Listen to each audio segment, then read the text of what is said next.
হরে Krishna Hare Hare BJP এবার পগার পারে। আরে হ্যাঁ, ঠিকই বলছি। কেন বলছি জানেন?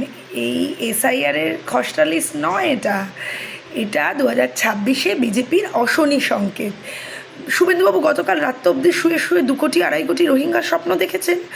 তো সেই রোহিঙ্গা কজন লিস্টে আছে একটু দেখাবেন? আমি আমার নিজের পার্টেরটা জানি, একজনও মুসলিম বা রোহিঙ্গা খুঁজে পাইনি আমরা। এবার আমার মাত্র 50-এর কাছাকাছি, 50 থেকে 60-এর মধ্যে একটা লিস্টে রয়েছে, নাম বাদ যাওয়ার তালিকায়, ডিলিট, তারপরে শিফটেড, এইসব নিয়ে।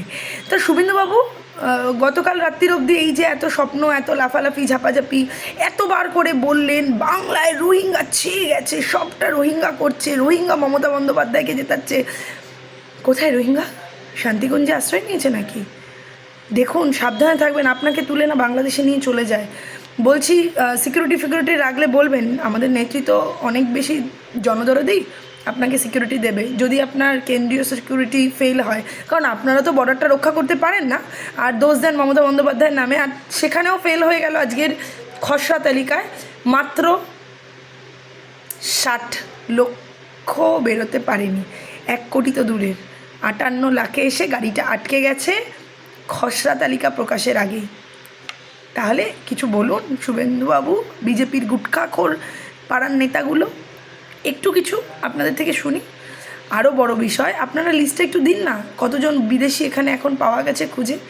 যেমন ডিলিট হয়েছে, শিফটেড ভোটার সব দিলেন, এবার একটু দিন যে কজন রোহিঙ্গা এলো, কজন বাংলাদেশি, কজন পাকিস্তানি, কজন আমার ভারতের বাইরের থেকে লোক এসছে, সেটা দিতে পারবেন না। বলছি, কষ্ট পেলেন শুভেন্দুবাবু? বড্ড বুকটা ব্যথা করছে, হালকা করে 3 বাটি খান, খেয়ে ঘুমিয়ে পড়ুন।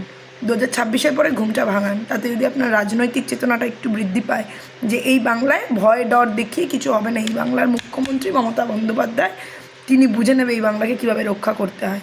তাই খেলা হবে 2026-এ। চলো, জয় বাংলা।